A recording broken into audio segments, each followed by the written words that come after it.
শবে বরাতের ইতিহাস, ফজিলত ও আমল। প্রিয় বোন, আসসালামু আলাইকুম।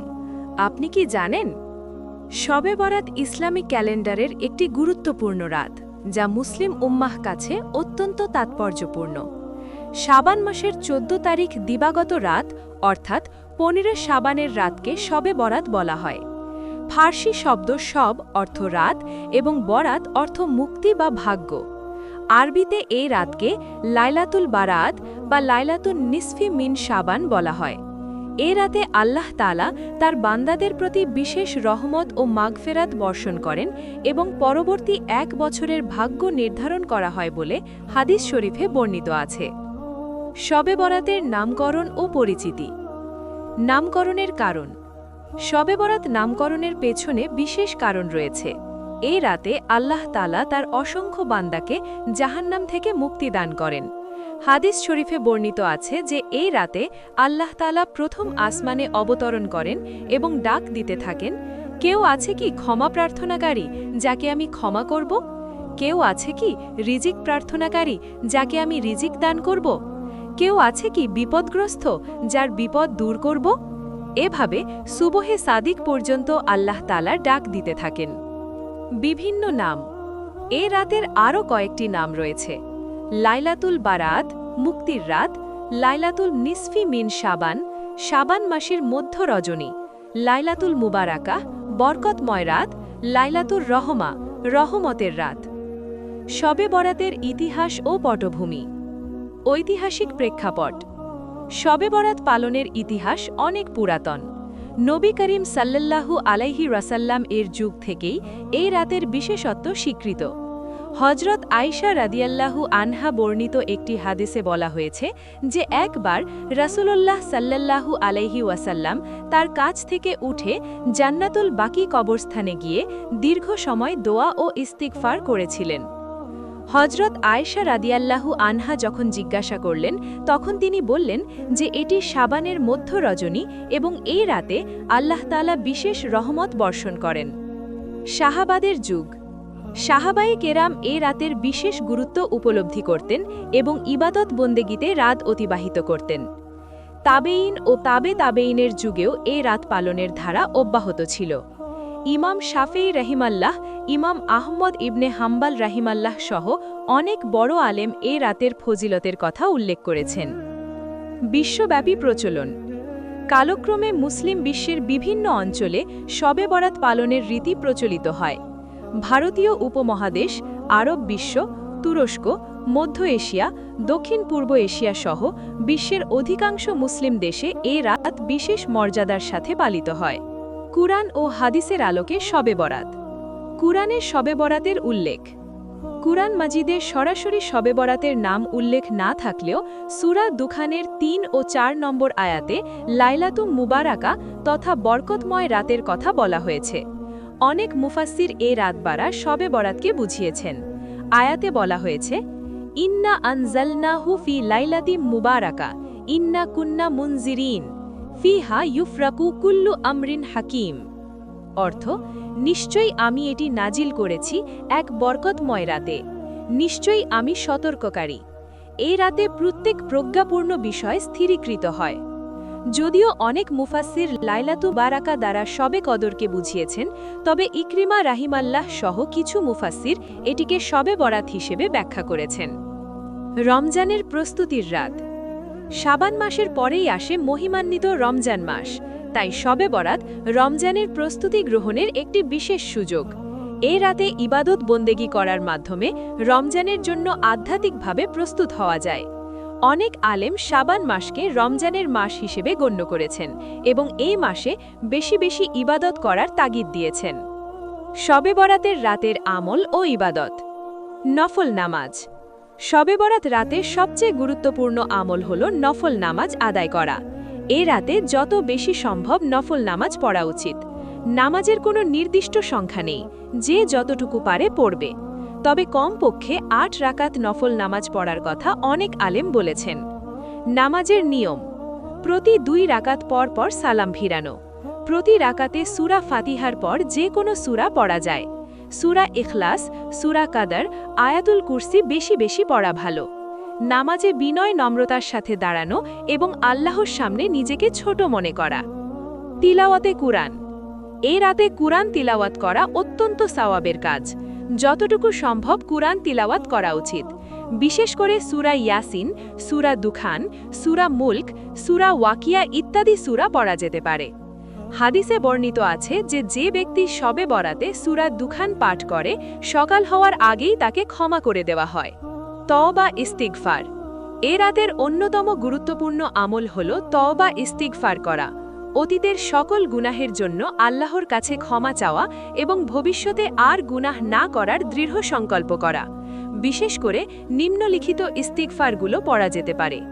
সৈয়দুল ইস্তিগফার। আল্লাহুম্মা আনতা রাব্বি লা ইলাহা ইল্লা আনতা খালাকতানি ওয়া আনা আবদুকা ওয়া আনা আলা আহদিকা ওয়া ওয়া'দিকা মাসতাতাতু আউযু বিকা মিন শাররি মা সানাতু আবুউ লাকা বিনি'মাতিকা আলাইয়া ওয়া আবুউ বিযামবি ফাগফিরলি ফাইন্নাহু লা ইয়াগফিরুয যুনুবা ইল্লা আনত। সাধারণ ইস্তিগফার। আস্তাগফিরুল্লাহ রাব্বি মিন কুল্লি যামবিন ওয়া আতুবু ইলাইহি। দোয়া মুনাজাত। এ রাতে আল্লাহর কাছে দীর্ঘ সময় দোয়া করা উচিত। দুনিয়া ও আখিরাতের কল্যাণ কামনা করে দোয়া করা। নিজের জন্য, পরিবার পরিজনের জন্য, মুসলিম উম্মাহের জন্য দোয়া করা।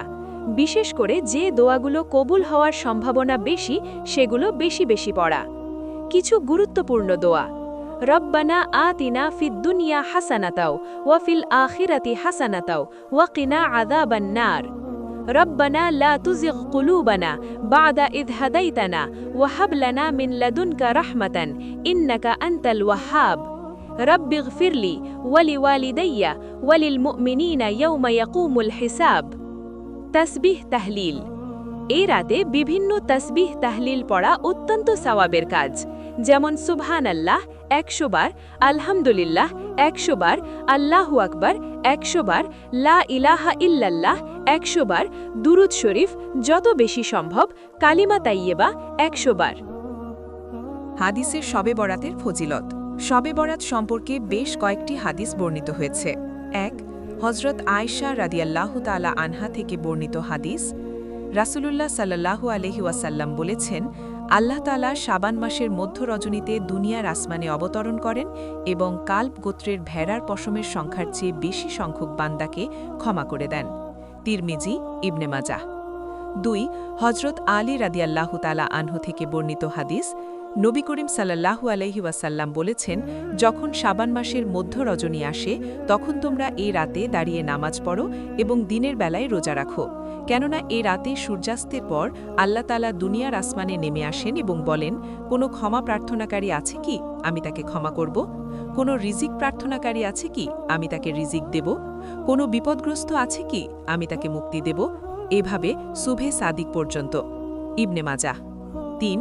হযরত আবু মুসা আশারী রাদিয়াল্লাহু তাআলা আনহু থেকে বর্ণিত হাদিস।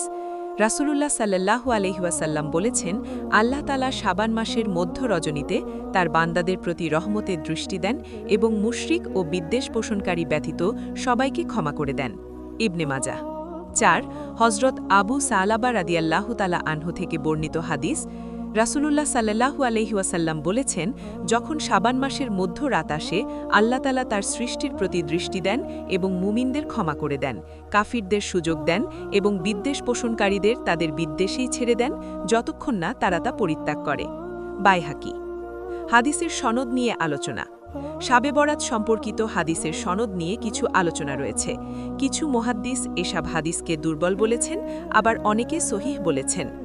ইমাম তিরমিজি, ইবনে মাজাহ, বাইহাকি, তাবারানী সহ প্রসিদ্ধ হাদিস সংকলকরা এ হাদিসগুলো তাদের গ্রন্থে সংকলন করেছেন। আল্লামা ইবনে রজব হাম্বলী রাহিম বলেন, শবে বরাতের ফজিলত সম্পর্কে বর্ণিত হাদিসসমূহ একে অন্যকে শক্তিশালী করে এবং এগুলোর সামষ্টিক বিবেচনায় এ রাতের ফজিলত প্রমাণিত হয়। শবে বরাতের ফজিলত ও তাৎপর্য। আল্লাহর বিশেষ রহমত। শবে বরাত এমন এক রাত যে রাতে আল্লাহ তাআলার অসীম রহমত বর্ষিত হয়। এ রাতে আল্লাহ তাআলা তার অগণিত বান্দাকে ক্ষমা করে দেন এবং জাহান্নাম থেকে মুক্তিদান করেন। হাদিসে বর্ণিত হয়েছে যে এ রাতে কাল্ব গোত্রের ভেড়ার পশমের সংখ্যার চেয়ে বেশি লোককে আল্লাহ তাআলা ক্ষমা করেন। কাল্ব গোত্র ছিল আরবের বিখ্যাত এক গোত্র, যাদের ভেড়া পালন ছিল অসংখ্য। ভাগ্য লিপিবদ্ধকরণের রাত। অনেক আলেম বলেছেন যে এ রাতে আগামী 1 বছরের জন্য মানুষের ভাগ্য, রিজিক, হায়াত মাউত ইত্যাদি বিষয় নির্ধারিত হয় এবং লাউহে মাহফুজ থেকে ফেরেশতাদের কাছে লিপিবদ্ধ করে দেয়া হয়। তবে এ ব্যাপারে চূড়ান্ত সিদ্ধান্ত আল্লাহ তাআলারই হাতে। মানুষ দোয়া ও আমলের মাধ্যমে তাকদির পরিবর্তনের চেষ্টা করতে পারে। গুনাহ মাফের বিশেষ সুযোগ। এ রাতে আল্লাহ তাআলা বিশেষভাবে তার বান্দাদের ডাকেন এবং ক্ষমা চাওয়ার আহ্বান জানান। যারা সত্যিকার অর্থে তওবা করে এবং আল্লাহর কাছে ক্ষমা প্রার্থনা করে তাদের গুনাহ মাফ করে দেয়া হয়। তবে মুশরিক এবং যারা অন্যের প্রতি হিংসা বিদ্বেষ পোষণ করে তাদের ব্যাপারে বিশেষ শর্ত আরোপিত হয়েছে। মৃতদের রুহের সাথে সংযোগ। অনেক আলেম বলেছেন যে এ রাতে মৃত ব্যক্তিদের রুহ তাদের পরিবার পরিজনের খোঁজ খবর নিতে আসে। এজন্য অনেকে এ রাতে মৃত আত্মীয় স্বজনের কবর জিয়ারত করেন এবং তাদের জন্য দোয়া ও ইসালে সওয়াব করেন। রাসূলুল্লাহ সাল্লাল্লাহু আলাইহি ওয়াসাল্লাম নিজেও এ রাতে জান্নাতুল বাকি কবরস্থানে গিয়ে মৃতদের জন্য দোয়া করেছিলেন। হাদিসে কোনো ভিত্তি নেই। হালুয়া রুটি বানানোর ব্যাপারে কোনো সহিহ হাদিস নেই। রাসূলুল্লাহ সাল্লাল্লাহু আলাইহি ওয়াসাল্লাম বা সাহাবায়ে কেরাম এ রাতে বিশেষভাবে হালুয়া রুটি বানাতেন বলে কোনো প্রমাণ পাওয়া যায় না। সাংস্কৃতিক প্রথা। হালুয়া রুটি মূলত একটি সাংস্কৃতিক প্রথা যা কালক্রমে এ অঞ্চলে প্রচলিত হয়েছে। এতে কোনো সমস্যা নেই যদি কেউ এটিকে ফরজ, ওয়াজিব বা সুন্নত মনে না করে। অপচয় এড়ানো। হালুয়া রুটি বানানোর নামে অপচয় করা উচিত নয়। সাধারণভাবে খাবার তৈরি করে পরিবার ও প্রতিবেশীদের সাথে ভাগ করে খাওয়া যেতে পারে, তবে এটিকে শবে বরাতের বিশেষ ইবাদত মনে করা ঠিক নয়। দান সদকা হিসেবে। যদি কেউ হালুয়া রুটি বানিয়ে গরিব মিসকিনদের মধ্যে বিতরণ করে তাহলে সেটি দান সদকা হিসেবে গণ্য হবে এবং সওয়াব পাওয়া যাবে, তবে এটিকে শবে বরাতের বিশেষ আমল মনে করা ঠিক নয়। শবে বরাত নিয়ে আলেমদের মতভেদ। যারা শবে বরাত পালনের পক্ষে। অধিকাংশ হানাফি, শাফেঈ, মালিকি ও হাম্বলি মাযহাবের আলেমগণ শবে বরাত পালনের পক্ষে মত দিয়েছেন। তারা মনে করেন যে যদিও এ সম্পর্কিত কিছু হাদিসের সনদ দুর্বল, তবে এগুলো একসাথে মিলে একটি শক্তিশালী ভিত্তি তৈরি করে। বিশেষত ইমাম শাফেঈ রাহিম তিনি বলেছেন 5টি রাতে দোয়া কবুল হয়: জুমার রাতে, ঈদুল ফিতরের রাতে, ঈদুল আজহার রাতে, রজবের প্রথম রাতে এবং শাবানের মধ্য রজনীতে। ইমাম গাজ্জালি রাহিম তার ইহিয়া উল উলুমিদ্দিন গ্রন্থে শবে বরাতের ফজিলত ও আমল সম্পর্কে বিস্তারিত আলোচনা করেছেন। আল্লামা ইবনে রজব হাম্বলি রাহিম তিনি লাতাইফুল মাআরিফ গ্রন্থে শবে বরাতের হাদিসগুলোকে একে অন্যের সমর্থক হিসেবে উল্লেখ করেছেন। যারা শবে বরাত পালনের বিপক্ষে। কিছু সালাফি আলেম শবে বরাত বিশেষভাবে পালন করার বিপক্ষে মত দিয়েছেন। তাদের যুক্তি, শবে বরাত সম্পর্কিত অধিকাংশ হাদিস দুর্বল। সাহাবায়ে কেরাম বিশেষভাবে এ রাত পালন করেননি। এ রাতে বিশেষ আমলের জন্য কোনো নির্দিষ্ট পদ্ধতি নেই, তবে তারাও সাধারণভাবে নফল ইবাদত করা এবং দোয়া ইস্তিগফার করা বৈধ বলে মনে করেন। ভারসাম্যপূর্ণ দৃষ্টিভঙ্গি। উভয় পক্ষের মতামত পর্যালোচনা করলে একটি ভারসাম্যপূর্ণ অবস্থান নেওয়া যায়। 1. শবে বরাতের ফজিলত সম্পর্কে বর্ণিত হাদিসগুলো সামষ্টিক বিবেচনা করলে একটি শক্তিশালী ভিত্তি পাওয়া যায়। 2. এ রাতে নফল ইবাদত, তিলাওয়াত, দোয়া ইস্তিগফার করা নিঃসন্দেহে ভালো কাজ। 3. তবে এ রাতকে ঈদের মতো উৎসবের রাত মনে করা ঠিক নয়। 4. বিদআতি কাজ এবং অপচয় থেকে বিরত থাকা আবশ্যক। 5. যারা এ রাত পালন করেন না তাদের দোষারোপ করা উচিত নয়, আবার যারা পালন করেন তাদেরও নিন্দা করা উচিত নয়। শবে বরাতের সামাজিক ও আধ্যাত্মিক গুরুত্ব। পারিবারিক বন্ধন দৃঢ়করণ। শবে বরাত পরিবারের সদস্যদের একসাথে আনার একটি সুযোগ। এ রাতে পরিবারের সবাই একসাথে নামাজ পড়ে, কুরআন তিলাওয়াত করে এবং দোয়া মুনাজাত করে। এতে পারিবারিক বন্ধন দৃঢ় হয় এবং ধর্মীয় মূল্যবোধ পরবর্তী প্রজন্মের কাছে পৌঁছে যায়। দান সদকা। এ রাতে বা পরের দিন দান সদকা করা অত্যন্ত পুণ্যের কাজ। গরিব মিসকিনদের খাবার দান করা, অভাবগ্রস্তদের সাহায্য করা, এতিম বিধবাদের সহায়তা করা ইত্যাদি কাজ করা উচিত। দান সদকার মাধ্যমে আল্লাহর রহমত ও বরকত লাভ করা যায়। কবর জিয়ারত। রাসূলুল্লাহ সাল্লাল্লাহু আলাইহি ওয়াসাল্লাম এই রাতে জান্নাতুল বাকি কবরস্থানে গিয়ে মৃতদের জন্য দোয়া করেছিলেন। তাই এ রাতে বা পরের দিন কবরস্থানে গিয়ে মৃত আত্মীয় স্বজনদের জন্য দোয়া করা সুন্নাত। কবর জিয়ারতের সময় নিম্নোক্ত দোয়া পড়া যায়: আসসালামু আলাইকুম দারা কওমিন মুমিনিনা ওয়া ইন্না ইনশাআল্লাহু বিকুম লাহিকুন। রোজা রাখা। শবে বরাতের পরের দিন অর্থাৎ 15 শাবান রোজা রাখা মুস্তাহাব। অনেক হাদিসে এদিন রোজা রাখার কথা বলা হয়েছে। তবে শাবান মাসের 13, 14, 15 তারিখ 3 দিন রোজা রাখা আরও উত্তম, কেননা এটি আইয়ামে বীজের রোজা। পরিবার পরিজনকে জাগানো। এ রাতে নিজে ইবাদত করার পাশাপাশি পরিবারের সদস্যদেরও ইবাদতের জন্য জাগানো উচিত। স্ত্রী সন্তানদের নামাজ, তিলাওয়াত ও দোয়া মোনাজাতে উৎসাহিত করা উচিত। রাসূলুল্লাহ সাল্লাল্লাহু আলাইহি ওয়াসাল্লাম বলেছেন, যে ব্যক্তি নিজে রাত জেগে ইবাদত করে এবং তার পরিবারকেও জাগায়, আল্লাহ তাকে ক্ষমা করে দেন। শবে বরাতে যে কাজগুলো থেকে বিরত থাকা উচিত: আতশবাজি ও হইহুল্লোড়। দুঃখজনকভাবে অনেক মুসলিম দেশে শবে বরাতের রাতে আতশবাজি, পটকা ফোটানো এবং হইহুল্লোড় করা হয়। এটি সম্পূর্ণ নিষিদ্ধ এবং শবে বরাতের মর্যাদা ক্ষুণ্ণ করে। আতশবাজিতে অর্থের অপচয় হয়, পরিবেশ দূষিত হয়, অসুস্থ ও বয়স্ক মানুষ কষ্ট পায়। এ রাত ইবাদতের রাত, উৎসবের রাত নয়। বিদাত ও অবৈধ কাজ। শবে বরাতের নামে বিভিন্ন বিদাতি কাজ করা থেকে বিরত থাকা উচিত, যেমন নির্দিষ্ট নিয়মে নামাজ পড়া, যা হাদিস দ্বারা প্রমাণিত নয়, বিশেষ পদ্ধতিতে মিলাদ মাহফিল করা, হালুলা রুটি বানানোকে ফরজ মনে করা, কবরে মোমবাতি জ্বালানো, কবরে খাবার দেয়া। জুয়া ও অন্যায় কাজ। দুঃখজনকভাবে কিছু এলাকায় এ রাতে জুয়া, তাস খেলা, অশ্লীল গান বাজনা ইত্যাদি অনৈতিক কাজ করা হয়। এসব কাজ সম্পূর্ণ হারাম এবং শবে বরাতের মর্যাদা ধ্বংস করে। যারা এসব কাজে লিপ্ত হয় তারা এ রাতের বরকত থেকে বঞ্চিত হয়। অপচয় ও অপব্যয়। শবে বরাতের নামে অতিরিক্ত খরচ করা, বিলাসবহুল খাবার তৈরি করা, অপ্রয়োজনীয় আলোকসজ্জা করা ইত্যাদি থেকে বিরত থাকা উচিত। ইসলাম সাদাসিধে জীবনযাপনে উৎসাহিত করে এবং অপচয়কে হারাম ঘোষণা করেছে। বিতর্ক ও ঝগড়া বিবাদ। এ রাতে কারো সাথে বিতর্ক, ঝগড়া বিবাদ বা কটু কথা বলা থেকে সম্পূর্ণ বিরত থাকা উচিত। এ রাত শান্তি ও ক্ষমার রাত।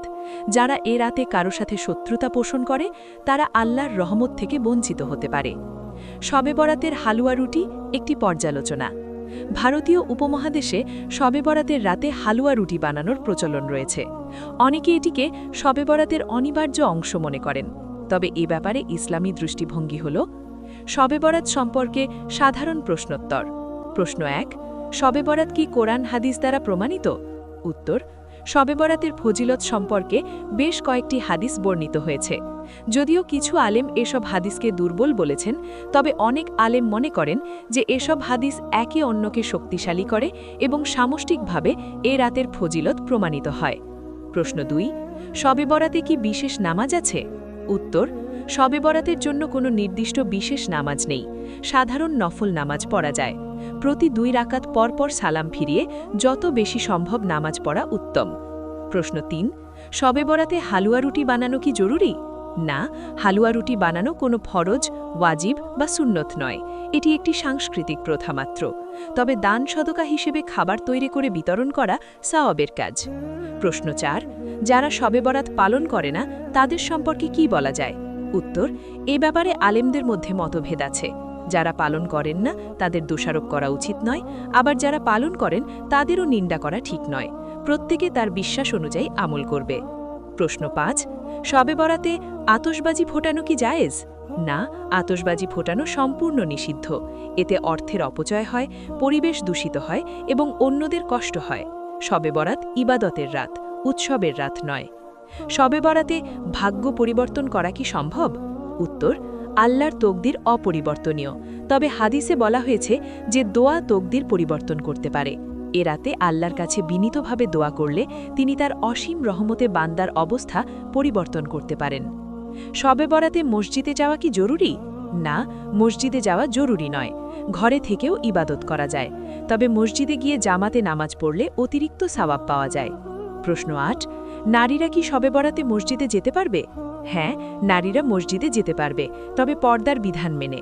তবে ঘরে থেকে ইবাদত করা নারীদের জন্য বেশি উত্তম। প্রশ্ন 9, শবে বরাতে কি কবরে যাওয়া জরুরি? জরুরি নয়, তবে মুস্তাহাব। রাসূলুল্লাহ সাল্লাল্লাহু আলাইহি ওয়াসাল্লাম এ রাতে জান্নাতুল বাকিতে গিয়েছিলেন, তাই কবর জিয়ারত করা ভালো, তবে বাধ্যতামূলক নয়। শবে বরাতের শিক্ষা ও উপদেশ। আল্লাহর প্রতি আত্মসমর্পণ। শবে বরাত আমাদের শেখায় যে আমাদের সবকিছু আল্লাহর হাতে। আমাদের ভাগ্য, রিজিক, জীবন মৃত্যু সবকিছু তার নিয়ন্ত্রণে, তাই আমাদের উচিত সর্বদা আল্লাহর কাছে আত্মসমর্পণ করা এবং তার ওপর ভরসা করা। তওবার গুরুত্ব। এ রাত আমাদের মনে করিয়ে দেয় যে আল্লাহ অত্যন্ত ক্ষমাশীল ও দয়ালু। যতই গুনাহ করা হোক না কেন, যদি সত্যিকার অর্থে তওবা করা যায়, আল্লাহ ক্ষমা করে দেন, তাই কখনো হতাশ হওয়া উচিত নয়। মৃত্যু স্মরণ।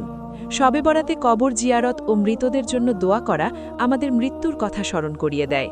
মৃত্যু অবধারিত এবং যে কোনো সময় আসতে পারে, তাই আমাদের উচিত সর্বদা প্রস্তুত থাকা। সামাজিক সম্প্রীতি। শবে বরাতে প্রতিবেশী ও আত্মীয় স্বজনদের মধ্যে খাবার বিতরণ করা হয়। এতে সামাজিক সম্পর্ক মজবুত হয় এবং ভালোবাসা, ভ্রাতৃত্বের বন্ধন দৃঢ় হয়। বিশেষত যারা দীর্ঘদিন একে অন্যের সাথে দেখা করেননি, তারা এ উপলক্ষে দেখা করেন। দরিদ্র সেবা। এই রাতে বা পরের দিন গরিব মিসকিনদের মধ্যে খাবার, কাপড় ও অর্থ বিতরণ করা হয়। এতে সমাজে বৈষম্য কমে এবং সম্পদের সুষম বণ্টন হয়। ইসলামের সাম্য ও ন্যায় বিচারের নীতি বাস্তবায়িত হয়। আধ্যাত্মিক উন্নতি। শবে বরাত একজন মুসলমানের আধ্যাত্মিক জীবনে গুরুত্বপূর্ণ ভূমিকা রাখে।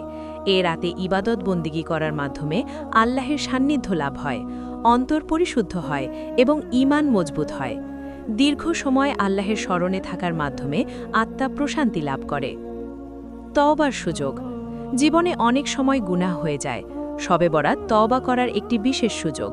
এ রাতে কেউ যদি সত্যিকার অর্থে তওবা করে এবং গুনাহ থেকে ফিরে আসার দৃঢ় সংকল্প করে, তাহলে আল্লাহ তাকে ক্ষমা করে দেন। এটি নতুন জীবন শুরু করার একটি সুযোগ। বিভিন্ন দেশে শবে বরাত পালন। বাংলাদেশ। বাংলাদেশে শবে বরাত অত্যন্ত গুরুত্বের সাথে পালিত হয়। এই দিন সরকারি ছুটি থাকে। মসজিদগুলো সারা রাত আলোকসজ্জিত থাকে এবং বিশেষ মুনাজাতের আয়োজন করা হয়। হালুয়া রুটি বানানোর প্রচলন রয়েছে। অনেকেই কবরস্থানে গিয়ে মৃতদের জন্য দোয়া করেন। পাকিস্তান। পাকিস্তানেও শবে বরাত ব্যাপকভাবে পালিত হয়।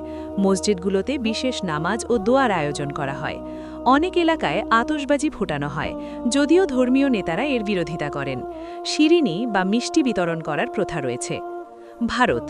ভারতের মুসলিম সংখ্যাগরিষ্ঠ এলাকাগুলোতে শবে বরাত পালিত হয়। বিশেষত উত্তর ভারত ও দক্ষিণ ভারতে এ রাতের গুরুত্ব বেশি। মসজিদ ও দরগাহগুলোতে বিশেষ আয়োজন করা হয়। মধ্যপ্রাচ্য। সৌদি আরব, আরব আমিরাত, কুয়েত সহ মধ্যপ্রাচ্যের দেশগুলোতে শবে বরাত পালনের ব্যাপকতা কম, তবে অনেক মানুষ ব্যক্তিগতভাবে এ রাতে নফল ইবাদত করেন। সৌদি আরবে সরকারিভাবে শবে বরাত পালনে নিরুৎসাহিত করা হয়, তবে নিষিদ্ধ নয়। তুরস্ক। তুরস্কে শবে বরাত বেরাত কান্দিলি নামে পরিচিত এবং ব্যাপকভাবে পালিত হয়। মসজিদগুলো আলোকসজ্জিত করা হয় এবং বিশেষ নামাজের আয়োজন করা হয়। অনেক মানুষ মসজিদে রাত কাটান। ইন্দোনেশিয়া ও মালয়েশিয়া। দক্ষিণ পূর্ব এশিয়ার মুসলিম দেশগুলোতেও শবে বরাত পালিত হয়। নিসফু শাবান নামে পরিচিত এ রাতে মসজিদে বিশেষ নামাজের আয়োজন করা হয়, তবে এই অঞ্চলে শবে বরাত পালনের ধরন কিছুটা ভিন্ন এবং কম জাঁকজমকপূর্ণ। ভ্রাতৃত্ব ও ভালোবাসা। হাদিসে বলা হয়েছে, যারা হিংসা, বিদ্বেষ পোষণ করে তারা এ রাতে ক্ষমা পায় না। এটি আমাদের শেখায় যে মুসলমানদের মধ্যে ভালোবাসা, ভ্রাতৃত্ব ও সম্প্রীতি থাকা আবশ্যক। সকল প্রকার হিংসা, বিদ্বেষ পরিত্যাগ করা উচিত। দানশীলতা। শবে বরাতে দান সাদকা করা আমাদের শেখায় যে আমাদের সম্পদ আল্লাহের দান এবং আমাদের উচিত অন্যদের সাথে তা ভাগ করে নেয়া। বিশেষত গরিব মিসকিনদের সাহায্য করা ইসলামের মৌলিক শিক্ষা। রমজানের প্রস্তুতি। শবে বরাত রমজানের মাত্র 2 সপ্তাহ আগে আসে। এটি আমাদের রমজানের জন্য প্রস্তুত হওয়ার সুযোগ দেয়। শবে বরাতে ইবাদত করার মাধ্যমে আমরা রমজানের জন্য মানসিক ও আধ্যাত্মিকভাবে প্রস্তুত হতে পারি। ইবাদতের মাহাত্ম্য। শবে বরাত আমাদের শেখায় যে রাতের ইবাদত বিশেষ মর্যাদাপূর্ণ। যখন সবাই ঘুমিয়ে থাকে তখন আল্লাহের সামনে দাঁড়িয়ে ইবাদত করা আল্লাহের কাছে অত্যন্ত প্রিয়। তাই আমাদের উচিত নিয়মিত রাতে তাহাজ্জুদের নামাজ পড়া। শবে বরাত ইসলামী ক্যালেন্ডারের একটি গুরুত্বপূর্ণ রাত, যা আল্লাহ তাআলার অসীম রহমত ও বরকতে পরিপূর্ণ। এই রাতে আল্লাহ তাআলা তার বান্দাদের প্রতি বিশেষ করুণা প্রদর্শন করেন এবং অসংখ্য মানুষকে ক্ষমা করে দেন। হাদিস শরীফে বর্ণিত আছে যে এ রাতে আল্লাহ তাআলা প্রথম আসমানে অবতরণ করেন এবং তার বান্দাদের ক্ষমা, রিজিক ও বিপদ মুক্তির আহ্বান জানান। তবে শবে বরাত পালনে অবশ্যই সতর্কতা অবলম্বন করা উচিত। বিদাত, অপচয় এবং অনৈতিক কাজ থেকে দূরে থাকা আবশ্যক। এ রাত ইবাদতের রাত, উৎসবের রাত নয়। আমাদের উচিত এ রাতে বেশি বেশি নফল নামাজ, কুরআন তিলাওয়াত, তওবা ইস্তেগফার এবং দোয়া মুনাজাতে মশগুল থাকা। আলেমদের মধ্যে শবে বরাত নিয়ে মতভেদ থাকলেও অধিকাংশ আলেম এ রাতের ফজিলতের কথা স্বীকার করেছেন। তাই যারা এ রাত পালন করেন তাদের অবশ্যই সঠিক নিয়মে পালন করা উচিত এবং যারা পালন করেন না তাদের দোষারোপ করা উচিত নয়। শবে বরাত আমাদের শেখায় যে আল্লাহ তাআলা অত্যন্ত ক্ষমাশীল ও দয়ালু। যতই গুনাহ হোক না কেন, যদি সত্যিকার অর্থে তওবা করা যায় এবং আল্লাহের কাছে ক্ষমা চাওয়া যায়, তিনি ক্ষমা করে দেন। এ রাত আমাদের জীবনের হিসাব নেওয়ার এবং নতুনভাবে জীবন শুরু করার একটি সুযোগ। আল্লাহ তাআলা আমাদের সবাইকে শবে বরাতের হক আদায় করার তৌফিক দান করুন। তিনি আমাদের সকল গুনাহ মাফ করে দেন এবং তার রহমত ও বরকতের ছায়ায় আমাদের সবাইকে রাখুন। আল্লাহ তাআলা বলেন, কুল ইয়া ইবাদিয়াল্লাযীনা আসরাফু আলা আনফুসিহিম লা তাকনাতু মির রাহমাতিল্লাহ ইন্নাল্লাহা ইয়াগফিরুয-যুনুবা জামিআ ইন্নাহু হুয়াল গফুরুর রাহিম। অর্থ, বলুন, হে আমার বান্দাগণ, যারা নিজেদের উপর বাড়াবাড়ি করেছ, তোমরা আল্লাহের রহমত থেকে নিরাশ হইও না। নিশ্চয় আল্লাহ সমস্ত পাপ ক্ষমা করে দেন। তিনি ক্ষমাশীল, পরম দয়ালু। সূরা জুমার 53 নম্বর। এই আয়াত আমাদের সকলের জন্য আশার বাণী বহন করে। যত বড় গুনাহি হোক না কেন, আল্লাহের রহমত সব কিছুকে ছাপিয়ে যায়। শবে বরাতের মতো বরকতময় রাতে আমাদের উচিত এই রহমতের দরজা কড়া নড়া এবং আল্লাহের কাছে ক্ষমা প্রার্থনা করা। আল্লাহ তাআলা আমাদের সবাইকে তার মেহেরবানিতে কবুল করুন এবং আমাদের সকল গুনাহ মাফ করে দেন। আমিন।